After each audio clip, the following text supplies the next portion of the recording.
I was sitting on my back deck in Kingston, watching the autumn leaves drift down onto the water, when my phone buzzed against the wooden armrest of my Muskoka chair.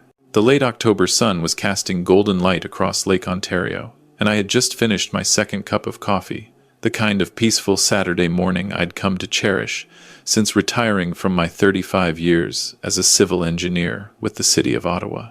I'd moved back to Kingston 3 years ago, closer to my son and his family, buying a modest lakefront property that had become my sanctuary. My granddaughter Sophie loved visiting, especially in summer when we'd spend hours on the dock fishing for bass and watching the sailboats glide by. I reached for my phone, expecting maybe a message from my buddy Ray about our upcoming ice fishing trip, or perhaps a reminder about the Legion dinner next week. Instead, I saw my son Kevin's name on the screen with a text notification. I smiled, thinking he was probably confirming plans for Thanksgiving dinner at the Cottage, the family gathering I'd been planning for months. But as I read the words, something cold settled in my chest. "Hey, Dad, we need to talk about Thanksgiving. Rachel and I have been discussing it, and we think it might be better if you didn't come this year. Her parents are flying in from Vancouver and there won't be enough room. You understand, right? We'll do something together another time, maybe Christmas." I read it twice, then 3 times. Each reading made the words feel sharper, more cutting. Didn't come this year. Not enough room. Another time. I set the phone down on the armrest and stared out at the lake. A loon called somewhere in the distance, that haunting sound that usually brought me peace. Not today. The Thanksgiving dinner wasn't just any meal. I'd spent weeks preparing for it. I'd stocked the cottage with premium groceries, ordered a heritage turkey from the local farm, bought cases of wine and craft beer. I'd even hired someone to come clean the place top to bottom and prepare the guest bedrooms. The cottage itself was mine, a property I'd inherited from my parents and spent over $40,000 renovating last spring, specifically so the whole family could gather there comfortably. 6 bedrooms, 3 bathrooms, a massive kitchen with a new Viking range, plenty of room for everyone. And now, apparently, I wasn't welcome at my own cottage for a dinner I was hosting and paying for. I walked inside and stood in my kitchen, hands gripping the granite countertop I'd installed myself years ago when Marion was still alive. My wife had passed away 5 years ago from a sudden heart attack. One morning, she was making pancakes, laughing at something on the radio, and by noon, she was gone. Just like that. 41 years of marriage ended in the time it takes to brew a pot of coffee. Losing her nearly destroyed me. Kevin had been my anchor during those dark months. He'd driven up from Toronto every weekend, helped me sort through Marion's things, sat with me on nights when the silence in the house felt like it might swallow me whole. Or at least, that's what I'd thought he was doing. Now, I wasn't so sure what any of those visits had really been about. You see, this wasn't just about Thanksgiving dinner. This was about the pattern I'd somehow been too blind to see for the past several years. When Marion died, she left behind a modest life insurance policy of $200,000. I'd planned to invest it, maybe travel a bit in retirement, see the places we'd always talked about visiting together. Instead, within 6 months of her funeral, Kevin had come to me with his girlfriend, Rachel. They'd been dating for about a year at that point, and she was already pregnant with Sophie. They wanted to buy a house in Toronto, but the market was brutal. They'd been outbid on 8 properties, Kevin explained. They were desperate. The baby was coming. They needed help with the down payment. And more than that, they needed me to co-sign the mortgage because Kevin's salary as a junior accountant wasn't enough on his own, and Rachel's income from her online jewelry business was sporadic at best. I'd hesitated. Not because I didn't want to help my only son, but because I understood what co-signing meant. I'd be on the hook for the whole thing if they defaulted. But Kevin had looked at me with Marion's eyes, those same warm brown eyes that had convinced me to do just about anything for 4 decades, and he'd said, "Dad, I really need this. We're going to be a family. We need a stable home for the baby." So, I signed. $175,000 from Marion's insurance went to their down payment. My name went on a $680,000 mortgage in the Toronto suburbs. 7 months later, Sophie was born. Then came the wedding. Rachel had very specific ideas about what she wanted, and Kevin pulled me aside at Sophie's christening to explain that Rachel's family expected a certain standard. Her father was a retired surgeon. Her mother came from old Vancouver money. And they couldn't very well have a backyard barbecue reception. Could I help out? $32,000 later, they had their wedding at a historic venue in Niagara on the lake. Ice sculptures, imported flowers, a 12-piece band, the works. I'd smiled through the whole thing, even when Rachel's mother made a comment about how quaint my suit was and suggested I might want to visit her tailor for future events. After the wedding came the baby expenses. Sophie needed things, they explained. Special formula because Rachel couldn't breastfeed. An expensive crib that was supposedly the only safe option. A nanny because Rachel's business was taking off, and she couldn't possibly manage childcare alone. I helped with all of it. $8,000 here, $12,000 there. Then Rachel decided they needed a bigger car for the family, something safe for Sophie. I co-signed the loan for a $65,000 SUV. Then their basement flooded and insurance didn't cover all the repairs. Another $15,000. Then Kevin wanted to start his own accounting practice, and they needed capital. $50,000, which they promised would be repaid within 2 years with interest. That was 3 years ago. I hadn't seen a cent. By now, Marion's insurance money was long gone. My pension covered my basic expenses, and the sale of our Ottawa house had given me enough to buy the Kingston property outright, but my savings were decimated. I'd been dipping into my RRSP just to keep up with their constant requests, paying the tax penalties, and watching my retirement security evaporate. But it was fine, I told myself. Kevin was my son. Sophie was the light of my life. Family helped family. That's what Marion would have wanted. And now, apparently, I was too inconvenient to have at Thanksgiving dinner, at my own cottage, that I was paying to prepare, because Rachel's parents were coming, and there wasn't enough room. I picked up my phone and called Kevin. He answered on the second ring, and I could hear Sophie singing in the background, that sweet high voice that always made my heart swell. She was 5 now, obsessed with Disney princesses, and absolutely convinced that the fish we caught together in the summer were her personal friends who just happened to like swimming on hooks. "Hey, Dad, did you get my message?" "I did," I said, keeping my voice even. "I need you to explain something to me. Help me understand how there isn't enough room at a 6-bedroom cottage that I own and renovated specifically for family gatherings." There was a pause. I heard him say something muffled, his hand probably covering the microphone. When he came back, his voice had that careful tone he used when he was trying to handle me, the same tone he'd used as a teenager when explaining why the car had a new dent. "Dad, it's not about room exactly. It's just that Rachel thinks, with her parents being there, it might be awkward. You and her dad don't really click, and her mom finds you a bit." He trailed off. "A bit what?" Another pause. "Overwhelming. You're always trying to do activities with Sophie, and Rachel's parents want to bond with their granddaughter too. It just makes sense for this one gathering to be, her side of the family." "Her side of the family," I repeated slowly. "At my cottage. That I'm paying to prepare for a dinner I planned. Dad, come on.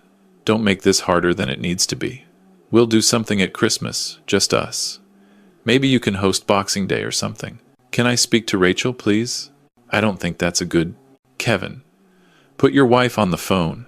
There was shuffling, and then Rachel's voice came through, sharp and polished like always. "Harold, look. Kevin's too soft to say this directly, but I will. You hover. You're always underfoot when you visit, always trying to insert yourself into Sophie's routine. My parents are making a long trip to see their granddaughter, and they deserve quality time without you dominating every conversation and activity. Plus, the cottage is lovely, but honestly, it's a bit rustic for my mother. We're actually thinking of booking a nice hotel in town for them, and just using the cottage during the day." "You want to book a hotel?" "Rather than use the guest rooms I renovated specifically so everyone could stay comfortably. The mattresses aren't great, Harold. And there's no ensuite in 2 of the bedrooms. My mother has a bladder condition. She can't be traipsing down halls in the middle of the night. So, let me make sure I understand this correctly. You want me to stay away from my own property so your parents can visit during the day, find my cottage too rustic to actually sleep in, and take my granddaughter to a hotel instead. It's not your property during family time, Harold. It's family property. We all have a stake in it emotionally, even if your name is on the deed. And honestly, the way you keep bringing up money is really off-putting. You chose to help us. Nobody forced you. If you're going to hold it over our heads constantly, maybe you shouldn't have helped at all. Something inside me went very still. I'd like to speak to Kevin again. Harold, now, please. More shuffling, muffled whispers, and then Kevin was back. Dad, listen. Rachel's just stressed about the visit. Her parents are really judgmental, and she's under a lot of pressure. Can you just work with us here? It's one holiday. There'll be plenty more. Kevin, I have one question, and I need you to answer honestly. Do you actually want me at Thanksgiving, or is this entirely Rachel's decision? The silence stretched for 5 seconds. 10. An eternity. I'll stay away, I said finally. Enjoy your Thanksgiving. Thanks, Dad. I knew you'd understand. And hey, we really appreciate everything you do. Maybe we can grab coffee next week or something. Just you and me. I hung up without responding and sat there at my kitchen table for a very long time. Outside, the sun was still shining on the lake, but everything felt darker somehow. After a while, I opened my laptop and began doing something I'd never thought to do before. I started looking through my emails and financial records with different eyes. The first thing I found was my credit card statement. 2 years ago, I'd given Kevin and Rachel an emergency credit card linked to my account, strictly for situations like car breakdowns or medical emergencies. The current balance was $47,000. I clicked through the itemized charges. Restaurants in Toronto I'd never heard of. Designer clothing stores. A weekend at a spa in Muskoka. Business class flights to Montreal for a couple's retreat. A new laptop. A tablet for Sophie. Hair appointments. Nail appointments. Personal training sessions.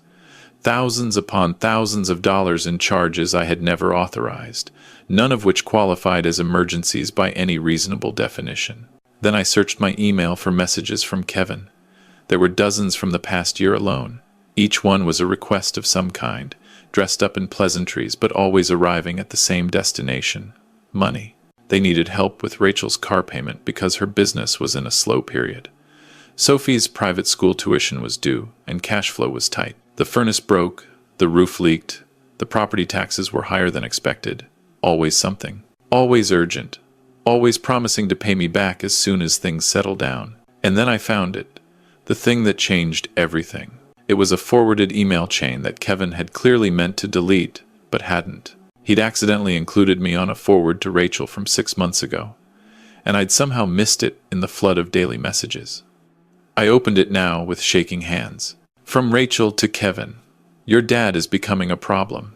He's always calling, always wanting to visit, always trying to plan things with Sophie. It's suffocating. My parents keep asking why we can't afford things on our own, and I have to make excuses for why your father is always around. From Kevin to Rachel, he's harmless and useful. As long as we keep him feeling needed, he keeps helping out. Once we're more established and don't need his money, we can create some distance, set boundaries, or whatever. From Rachel to Kevin, the cottage thing bothers me. He keeps talking about it like it's some family legacy, but realistically, when he dies, you're inheriting it anyway, right? Maybe we should talk to him about signing it over now. Some kind of early inheritance thing, tax benefits or something. My dad knows a good estate lawyer. From Kevin to Rachel? That's not a bad idea, actually. He's getting older. He probably doesn't even use it that much. And with the renovations he did, it's probably worth $800,000 now. We could sell it and use the money for our place in Muskoka. From Rachel to Kevin. Exactly. But we need to handle him carefully. He's starting to ask questions about the credit card and the business loan. I think he's getting suspicious. Let's be extra nice for a few months. Maybe let him host Thanksgiving. Then bring up the cottage thing at Christmas when he's feeling sentimental. From Kevin to Rachel. Smart. Speaking of Thanksgiving, do we actually have to include him? My parents are dead, so he's the only family obligation on my side. But your parents are coming, and you know how awkward he makes things. From Rachel to Kevin. I'll think of something. Maybe tell him there's not enough room or that it would be too stressful for him. He always falls for that stuff. He's so desperate to be needed that he'll believe anything if we frame it as us looking out for him. I read the chain 4 times, 5 times. Each reading felt like a blade sliding between my ribs. My son thought I was useful. My daughter-in-law thought I was a problem to be managed. Together, they were planning to take my cottage, the property my parents had built with their own hands 50 years ago, and sell it to fund their lifestyle. And they'd been systematically draining my finances while treating my love for my granddaughter as a weakness to exploit. I stood up from the table and walked to the window. Across the lake, I could see the cottage property in the distance, the dock where Sophie and I had spent countless summer afternoons, the tree line where we'd spotted deer last spring. My throat felt tight, but my hands were steady. The shock was crystallizing into something cold and clear and focused. I went back to my laptop. First, I logged into my credit card account and canceled the emergency card immediately. $47,000 in unauthorized charges, gone with a few clicks. Let them figure out how to pay for their next spa weekend. Then I called the property management company I'd hired to prepare the cottage for Thanksgiving. Helen, the owner, answered on the 3rd ring. "Harold, I was just about to call you. The place looks beautiful. We've got the turkey in the fridge, the linens are fresh, everything's ready for your family gathering." "About that," I said, "there's been a change of plans. I need you to lock up the cottage. Nobody is to have access, except me. If anyone shows up claiming to be family, do not let them in." There was a pause. "Is everything all right, Harold?" "It will be. I'm changing the locks this week. I'll need a locksmith recommendation if you have one." "Of course. I'll text you a name." After we hung up, I made another call. This one to the bank that held Kevin and Rachel's mortgage. I explained that I wanted to remove my name as co-signer. The representative was professional but cautious. She explained that this would require the primary borrowers to refinance independently, and if they couldn't qualify on their own, the bank could call the loan due. "I understand completely," I said. "Please begin whatever process is necessary." "Sir, I have to inform you that this could result in serious financial consequences for the other borrowers if they're unable to secure independent financing." "I'm aware. Thank you." I spent the next 2 hours on the phone with various departments. By the end, Kevin and Rachel had 45 days to either refinance without me or sell the house. If they couldn't do either, foreclosure proceedings would begin. It was harsh. I knew that. But I was done being useful. That evening, my phone started exploding. Kevin's name flashed again and again. I let it go to voicemail. Then came the texts, coming so fast my phone could barely keep up. "Dad, what the hell? The credit card got declined at dinner. Did you cancel it?" "This isn't funny, Dad. Rachel is furious. The bank called about the mortgage. What did you do?" "Call me back now." Then Rachel's messages started arriving. "Harold, this is completely unacceptable. We have a child to think about. If this is about Thanksgiving, you're being incredibly petty and childish. Kevin is devastated. How could you do this to your own son? You're going to destroy this family over a holiday dinner." I read them all, but responded to none. Instead, I went out to my workshop in the garage, where I'd been building a dollhouse for Sophie's birthday in December. It was a Victorian style, 4 stories, with working lights and tiny furniture I'd been crafting for months. I looked at it now, at the love poured into every miniature detail, and I wondered if she would ever see it. The next morning, I woke early and went for my usual walk along the waterfront. The air was crisp, the trees blazing with color, and for a few moments I could almost pretend everything was normal. When I got back, there was a car in my driveway, Kevin's black SUV, the one I'd co-signed for. He was sitting on my front steps, looking like he hadn't slept. His hair was disheveled, his face pale, and he was wearing the same shirt I'd seen him in during our last video call with Sophie 3 days ago. "Dad," he said, standing as I approached, "we need to talk." "I don't think we do." "Dad, please." His voice cracked. "You can't just destroy everything because of a stupid argument about Thanksgiving. Is that what you think this is about? Thanksgiving? What else would it be about?" I pulled out my phone, found the screenshot of the email chain, and held it up for him to see. His face went white. "That was just venting," he said quickly. "You know how it is when you're frustrated with family. We didn't mean any of it." "Which part didn't you mean, Kevin? The part where you called me useful? The part where you planned to take my cottage and sell it? The part where Rachel said I'm desperate to be needed and will believe anything?" "Dad, come on. You're taking it out of context. I found $47,000 in unauthorized charges on my credit card. Spas, designer clothes, business class flights. That's not venting, Kevin. That's theft. We were going to pay it back." "With what? The business loan you haven't repaid in 3 years? The rent money you keep saying is tight? You can't even pay for Thanksgiving dinner at a cottage I own without my credit card." He ran his hands through his hair, and for a moment I saw the boy he used to be, the one who'd held my hand at Marion's funeral, the one who'd helped me plant her memorial garden, the one who'd promised he'd always be there for me. But that boy was gone now. Maybe he'd never really existed. "The bank called," Kevin said quietly. "They're saying we have to refinance or sell the house. Dad, we can't qualify on our own. Rachel's business is underwater. I just took a pay cut at work. We'll lose everything." "That's unfortunate." "Unfortunate?" His voice rose. "Dad, we have Sophie, your granddaughter. Where is she supposed to live?" "Perhaps you should ask Rachel's parents, the ones who are too refined for my cottage. I'm sure they'd love to help their daughter through this difficult time. You know they won't. They've never approved of me. They think Rachel married beneath her. They'd let us drown just to prove they were right." "Then I guess you'd better start swimming." He stared at me, and I watched something shift in his eyes. The desperation hardened into anger. "You know what? Fine," he spat. "If this is how you want to be, if you want to punish us because Rachel told you some hard truths, then we're done. Don't expect to see Sophie anymore. We'll tell her grandfather Harold moved away. Or maybe that you died.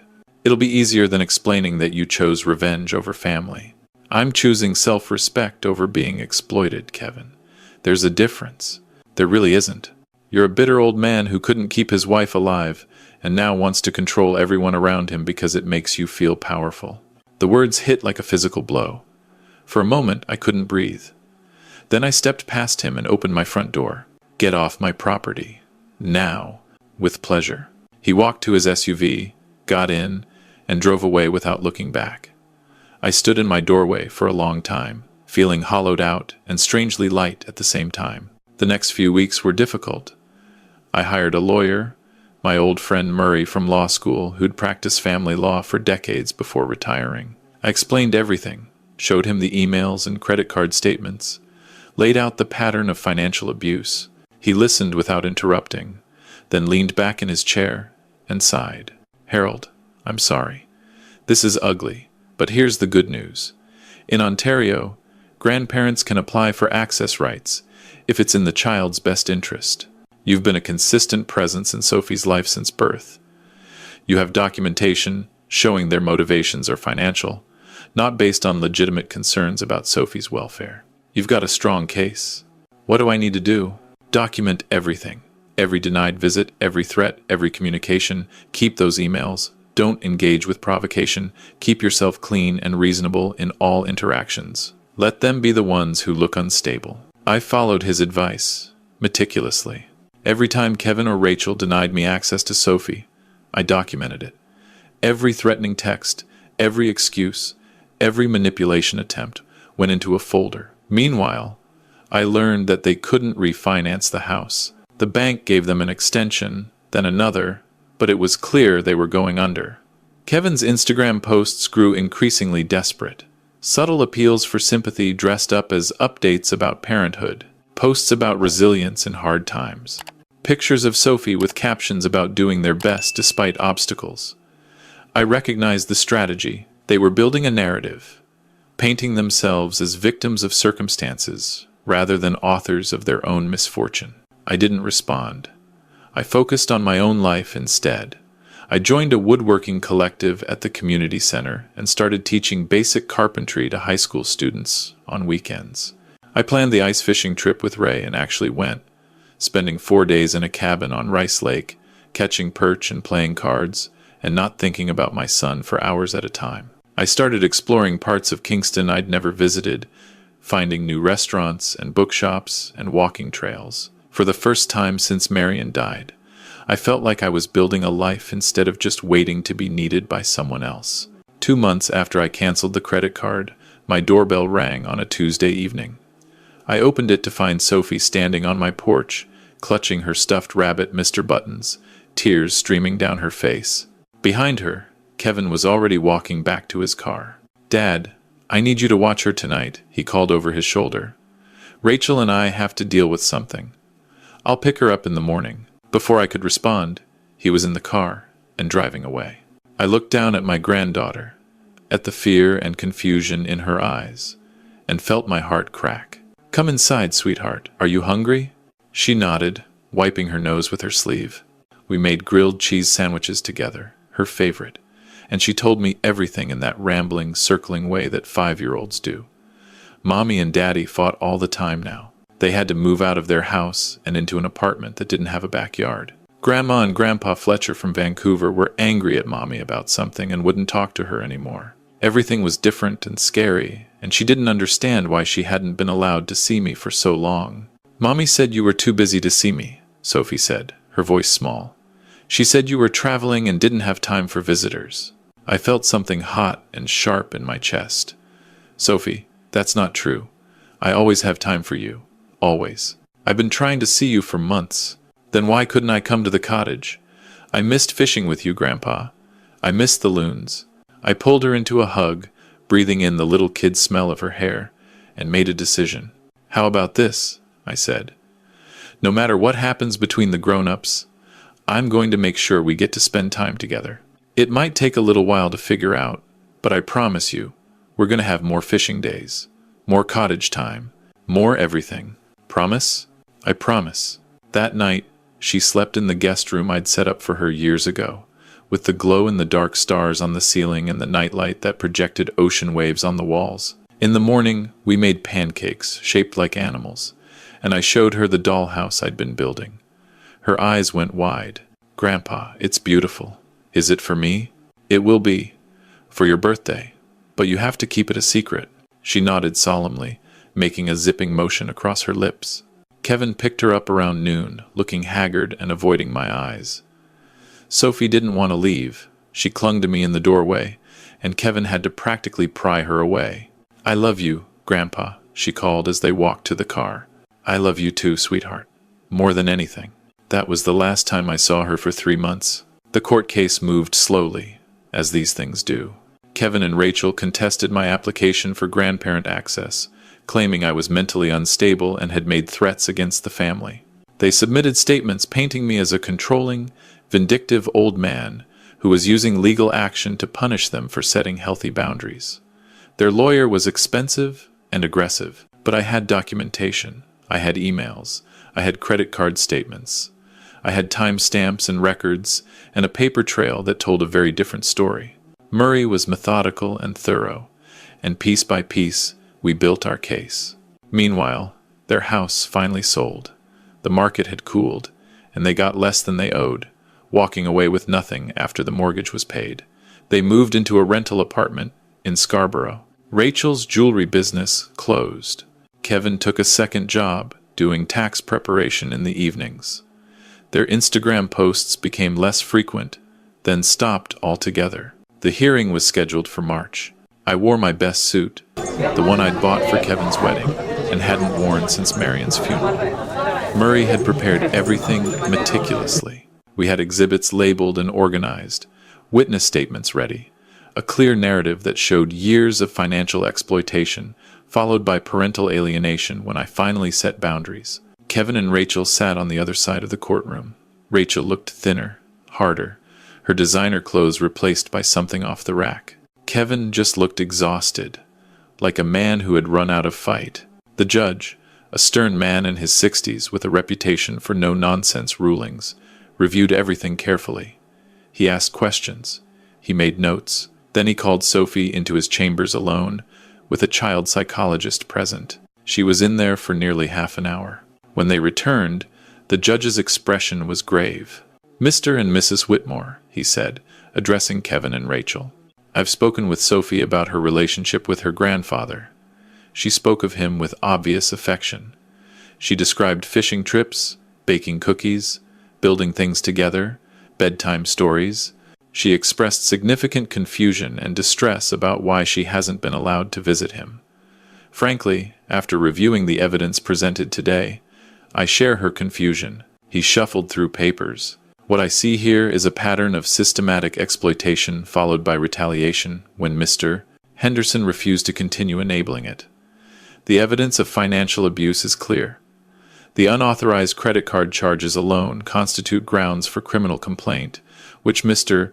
Henderson has graciously declined to pursue. The attempt to alienate a child from a loving grandparent as punishment for that refusal is, in my view, reprehensible. Rachel started to speak, but the judge silenced her with a look. Mr. Henderson has been a consistent, positive presence in Sophie's life since birth. He has demonstrated patience and restraint throughout this process. Meanwhile, your behavior has shown a troubling willingness to use your child as leverage in what is essentially a dispute about money. That ends today. The judge announced his ruling. I would have Sophie every other weekend, plus Wednesday evenings for dinner. These visits were non-negotiable, and any attempt to interfere would result in contempt charges. Additionally, he strongly recommended family counseling for all parties and suggested that Kevin and Rachel carefully consider their priorities going forward. As we left the courthouse, Kevin caught up with me in the parking lot. He looked like he'd aged 10 years in the past 12 months. "Dad," he said, "can we talk? Please. Not about the legal stuff, just talk." I stopped, turned to face him, and waited. "I'm sorry," he said, and his voice broke. "I'm so sorry. For all of it. Rachel and I, we got caught up in trying to keep up with her friends, her family's expectations, this image of success that we couldn't actually afford. And you were there, and you kept helping, and it was easier to take advantage than to face the truth about our situation. And the emails? The plans to take my cottage and sell it?" He flinched. "That was mostly Rachel's idea, but I went along with it. I told myself you wouldn't really miss it, that you'd want us to have the money, that it was practically ours anyway since I'm your only heir. I made excuses for things I knew were wrong. You called me useful, Kevin. You said I was something to be managed until you didn't need me anymore. You threatened to tell Sophie I was dead." "I know." Tears were streaming down his face now. "I know. I was angry and scared, and I lashed out at the one person who'd never done anything but try to help me. Mom would be ashamed of me. I'm ashamed of me." I looked at my son, really looked at him. The boy who'd learned to ride a bike in our driveway.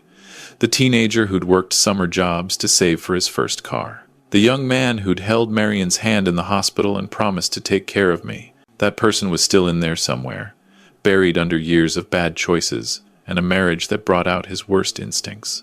What about Rachel? We're separating. The papers are already filed. We've been essentially co-parenting from separate rooms for months now. She blames me for everything. I blame her, and neither of us is really wrong. We're both responsible. I see. I'm not asking for money, Dad. I'm not asking for the cottage or the credit card or any of it. I'm just asking if there's any way back, any way to be your son again. I know I don't deserve it. I know it might take years, or might never happen at all. But I need to know if there's even a chance. I thought about Marion. What would she say? She'd be heartbroken about what Kevin had become, but she'd also remind me that people can change. That grace isn't something earned. It's something given. That holding on to anger was like drinking poison and expecting the other person to die. "I don't know," I said honestly. "The trust is gone, Kevin. You didn't just hurt me financially. You made me feel like my only value was what I could provide. You made me doubt my relationship with my own granddaughter. That's not something I can just get over. I understand. But for Sophie's sake, I'm willing to try. To be civil. To show up for the visits and not make things harder for her than they have to be.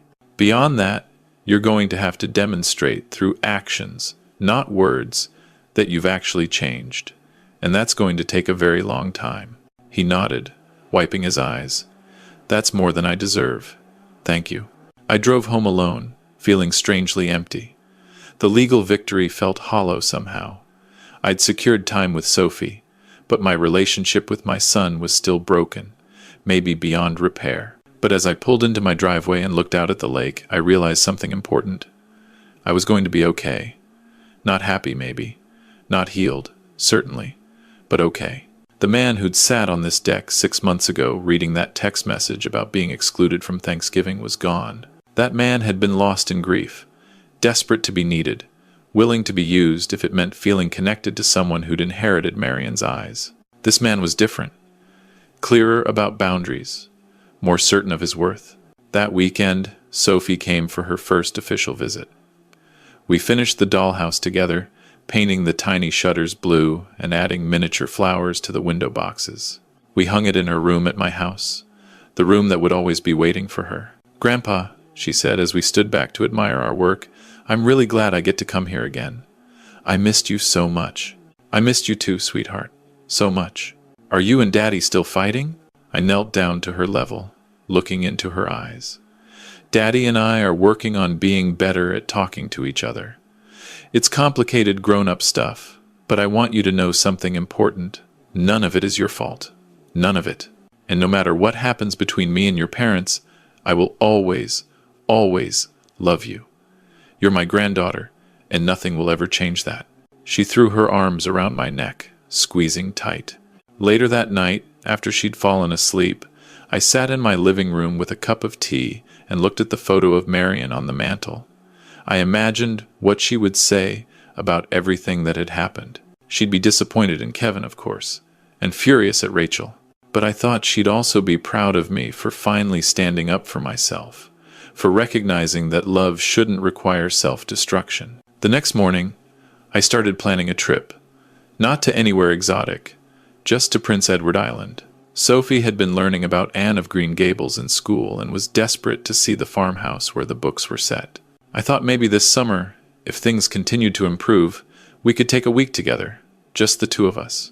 Walk on red sand beaches, eat lobster rolls, visit Avonlea and Green Gables and all the places from the stories. Kevin and I began the slow work of rebuilding. Family counseling every other week, awkward conversations that sometimes went well and sometimes ended in silence. Small moments of connection followed by setbacks. It wasn't linear, and it wasn't easy. But we were trying. Rachel remained bitter. She viewed the divorce as my fault, as though I'd somehow destroyed her marriage by refusing to keep funding it. She participated in counseling only as required by the custody agreement, and made pointed comments about my interference whenever possible. Eventually, she relocated to Vancouver to be closer to her parents, and Sophie began splitting time between provinces. That summer, I took Sophie to PEI as planned. 7 days of beaches and lighthouses and red soil roads. We visited Green Gables, and she ran through the haunted wood, squealing with delight. We ate strawberry ice cream on the boardwalk in Charlottetown. We watched the sunset over the Gulf of Street, Lawrence, and counted the colors in the sky. On our last evening, we sat on the beach as the waves rolled in, and Sophie leaned against me, tired and happy. "This is the best trip ever," she said. "Better than anything." "Yeah? Better than Disney World?" Rachel had taken her there 2 years ago, back when my credit card was still funding their lifestyle. "Way better. Because you're here, and you're happy. You're different than before, Grandpa. You smile more." I thought about that. She was right. Somewhere along the way, I'd stopped performing happiness and started actually feeling it. I'd lost a lot over the past year. Money, my relationship with my son, at least the version of it I'd thought I had. The illusion that being needed was the same as being loved. But I'd gained something more valuable. I'd gained myself back. I'd learned that boundaries weren't betrayal, that self-respect wasn't optional, that sometimes the people who claim to love you most are the ones you need to love from a careful distance. I'd learned that I wasn't just someone's father or someone's walking wallet. I was Harold Henderson, retired engineer, grandfather, woodworker, teacher, a man who knew his own worth. And that, I'd come to understand, was more valuable than any cottage, any mortgage, any amount of money I could have spent trying to buy a love that should have been freely given. The tide came in, washing away our footprints in the sand. Sophie's hand found mine, small and warm and trusting. Above us, a gull cried out over the water, and somewhere in the distance, I could hear children laughing as the day slipped gently into night.